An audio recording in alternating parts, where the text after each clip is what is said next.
करे तकिया बिल्कुल ना लगाए। एक बात का ध्यान रखें, शाम के टाइम में कभी भी 1 घंटा पहले सूर्यास्त के 1 घंटा पहले 1 घंटे बाद में कभी पढ़ाई ना करें, नहीं तो आपको पढ़ाई में बहुत लॉस होगा। सूर्यास्त के 1 घंटे पहले 1 घंटे बाद में खाना ना खाएं, नहीं तो बहुत बीमारी होगी। सूर्यास्त के 1 घंटे पहले 1 घंटे बाद में सोए नहीं तो घर से दरिद्रता कभी बाहर नहीं जाएगी। झाड़ू हमेशा छुपा के रखें, झाड़ू के ऊपर किसी की नजर नहीं पड़नी चाहिए, क्योंकि झाड़ू घर की लक्ष्मी होती है, ये बात ध्यान रखें। और लगभग कोशिश करें तकिया बिल्कुल ना लगाएं। जब आप तकिया नहीं लगाओगे तो आपकी हजारों समस्याएं खत्म होगी। अगर तकिया लगा रहे हो तो फिर तकिया लगाने का तरीका सही आना चाहिए। समझ में आ रहा है? तकिया कैसे लगाते हैं हम लोग? यहाँ लगाते हैं, यहाँ नहीं लगाना। ये तकिया यहाँ होता है, गर्दन और कंधों के बीच में जो गैप होता नहीं, तकिया वहां लगना चाहिए। पर हम लोग क्या करते हैं, यहाँ तकिया लगाते ऊपर की साइड में, तो ये बहुत दिक्कत होती है। और किसी को भी कोई काम पे जा रहे हो, जैसे यात्रा पे जा रहे हो या परीक्षा देने के लिए जा रहे हो, एग्जाम्स देने के लिए, या कहीं पे जॉब के लिए नौकरी के लिए जा रहे हो, खेत में बीज बोनी करने के लिए जा रहे हो, या सगाई के लिए जा रहे हो, तो आपको क्या करना है, जो आपका शर्ट है ना, उसके बटन नीचे से देते देते ऊपर आना है। अगर आपने ऊपर से देते देते नीचे चले गए तो आपका काम आगे 100% बिगड़ जाएगा, इसमें कोई शंका नहीं है। बोलो, इतनी मतलब चीजें होती है, हमको पता है। बटन हमेशा नीचे से देते देते ऊपर जाए, ऊपर वाला बटन लास्ट में देवे। समझ में आ रहा कि नहीं आ रहा? और आप कोई भी काम पे जा रहे हो, कोई भी यात्रा पे, सगाई के लिए, पढ़ाई के लिए, एग्जाम्स के लिए, और कोई अगर विधवा स्त्री सामने मिल जाए तो समझ लेना आपका भाग्य उदय हो चुका है। आप इतने भाग्यशाली हो कि आपको विधवा स्त्री के दर्शन हो गए। आपको पता है, अब आपने शायद उसके बारे में जानकारी नहीं ली। आप सारे लोग क्या अपशुगन मानते हो कि विधवा स्त्री का मुंह देखने पर हमारा अपशुगन होता? अपशुगन नहीं होता साहब, वो कितनी नसीब वाली होती है, कई जन्मों के दुख एक ही बार में भगवान ने काट लिया। समझ में आ रहा है कि नहीं आ रहा है? पर हमको ये बातें समझ में नहीं आती। जिसको बच्चे नहीं है, अगर वो जोड़ा भी सामने मिल जाए तो कभी अपशुगन मत मानना, नहीं तो तुम्हारे वंश में किसी न किसी को बच्चे नहीं होंगे, ये गारंटी महाराज।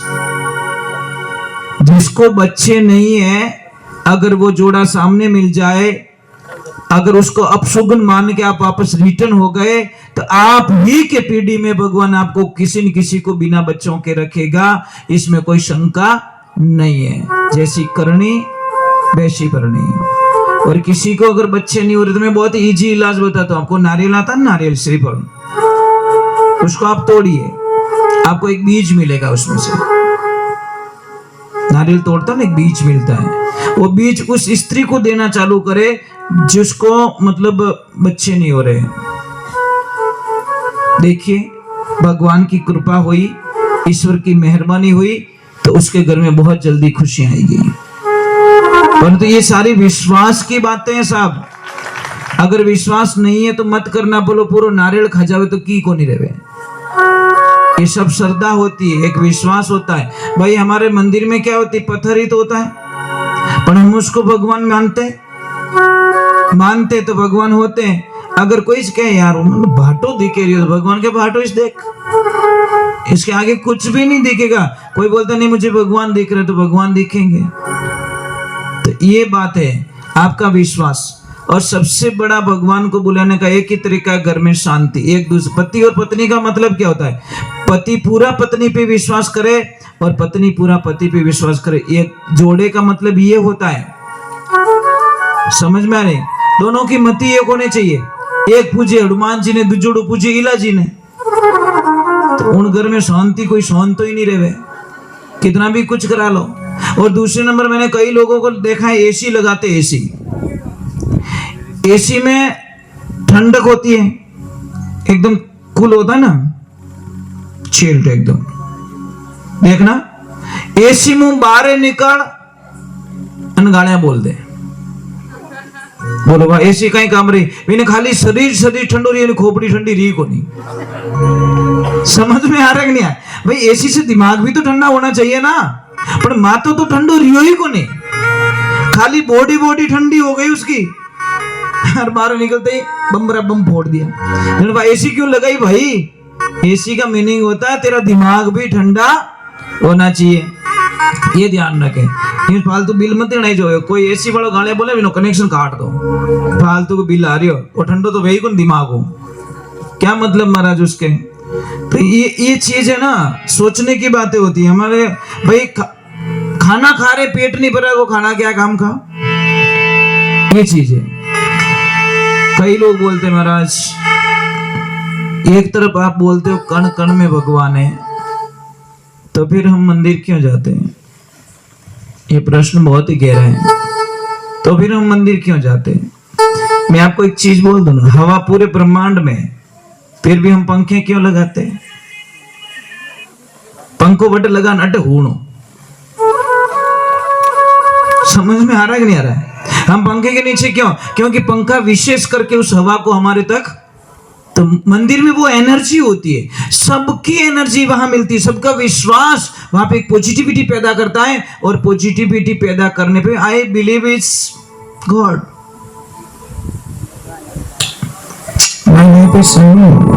मैं जीने के लिए गाता हूं, गाने के लिए जीता हूं। एक समझ लीजिए, ये छोटी सी बात है हमारी जिंदगी की। चलो मैं एक दो भजन और सुनाऊंगा, कोई आपका कोई हो भगवान तो मुझे बोल देना, उनका भजन सुना देता हूँ, फिर मैं आरती करूंगा। आरती के बाद मैं एक साधना दूंगा, साधना के बाद में आपको छुट्टी और मेरे को भी छुट्टी, ठीक है? और एक ध्यान रखना, जब आप कोई भी यज्ञ में बैठोगे, हवन में बैठोगे, तो आपका तन और मन दोनों एक्टिव चाहिए। ब्राह्मण देवता के स्वाहा और वो यजमान बागुज भड़प आहा, तो यज्ञ कराने वाला भी जाएगा काम से और यज्ञ में बैठा है वो भी जाएगा काम से, कुछ भी फायदा मिलने वाला नहीं। तन और मन दोनों स्वस्थ होना चाहिए, एक्टिव एकदम। अब मोबाइल तो घणो ही नवो है, पर बेटी बैटरी लो, उसके टावर आवी को नहीं, वो मोबाइल के नहीं चार्ज कर ले। अब शरीर तो घणा ही बढ़िया नाय धोन आएगा, कपड़ा बढ़िया नवा पहन दीदा, और माय ने बैटरी लो। तो कोई काम का यज्ञ, जिसके भी घर में यज्ञ होता है साहब, मैं तो लोगों को क्या कहता हूं, जो ये जैसे शादी होती है सेकंड डे और एक दिन पहले बड़ी बंदोली निकालते, ये बहुत गलत काम करते हैं साहब। बंदोली एक दिन गैप में अगले दिन निकालो, एक दिन का गैप दीजिए, ताकि सारे सुबह में उठ के एक्टिव होके बारात में जाए। फिर बारातिया नाल नो पड़े, एक नीमड़ा नीचे पड़ियो, एक वटी पड़ियो, आखी रात बैठो डीजे माते धूलो उड़ायो। समझ में आ रही? बींद खुद ही नींद लेवे फेरा में, इन्हें पढ़ाए दी तो पढ़िया पचे ठा पड़ेगा पढ़गा, क्यों बापड़न आखी रात जगए हो इन्हें। तो नियम ये कहता है कि बंदोली का जो सिस्टम होता है, एक दिन पहले निकाल दो, एक दिन का गैप दे दो, उस दिन कोई नहीं होना चाहिए, नाच गान बिल्कुल नहीं, नॉर्मल होना चाहिए, टाइम पे सो जाओ, सुबह में बढ़िया बारात में जाओ एक्टिव होके।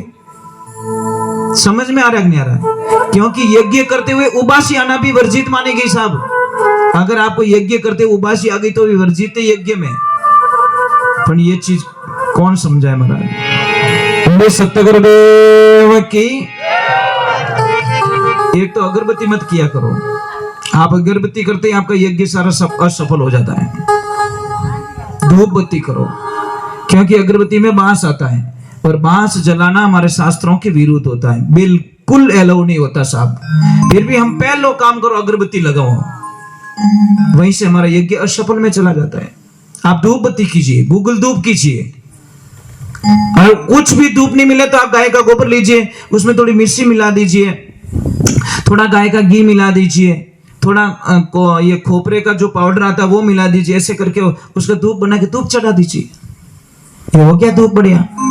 ये ध्यान रखें, किसी को कितना भी श्वास चढ़ता हो, कितो भी श्वास चढ़े, शाम के टाइम में ये भूंगड़े आते हैं ना खाने वाले चने येलो कलर के, और शाम को सोते वक्त उसको 50 ग्राम खिला दो, पानी मत पिलाओ, श्वास नहीं चढ़ेगा। पर पानी पिलाओगे तो काम गड़बड़े साहब। जिसको भी श्वास चढ़ता है, आप शाम के टाइम में वो भूंगड़े खा ले 50 ग्राम और पानी मत पीजिए, तो आपको श्वास की बीमारी नहीं होगी। किसके कितने भी घुटनों में दर्द, मैंने कई बार बताया इलाज कर, चूना लीजिए इतना सा और हमेशा लेना स्टार्ट कीजिए। सुबह सुबह में खाना खाने के बाद में 1 गिलास पानी में इतना सा चूना डालिए, देखिए फिर आनंद। बोले सत्य गुरुदेव की, बोले कृष्ण कन्हैया लाल की। आपकी नाभि है, आपने कहीं कहो पैसुटी कहो, कहीं कहो, जो भी कहते हो, अगर ऊपर आ गई तो गैस्ट्रिक बनेगा, लेफ्ट में गई तो आपको कब्जी होगी, और नीचे खिसक गई तो आपको लूज मोशन हो जाएगा। ये 3 काम है उसके। राइट में कभी नाभि जाती नहीं है, समझ में आ गई नहीं आ रही? नाभि में कभी, राइट में कभी नहीं जाती, वो जाए तो लेफ्ट में ही जाएगी, ये ध्यान रखें। बोले सत्य गुरुदेव की।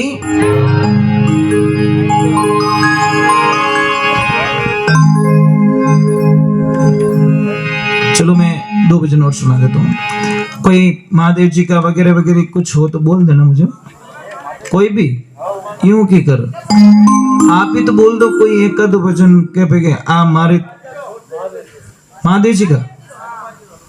चलो हनुमान जी का गा लेते हैं, ठीक है?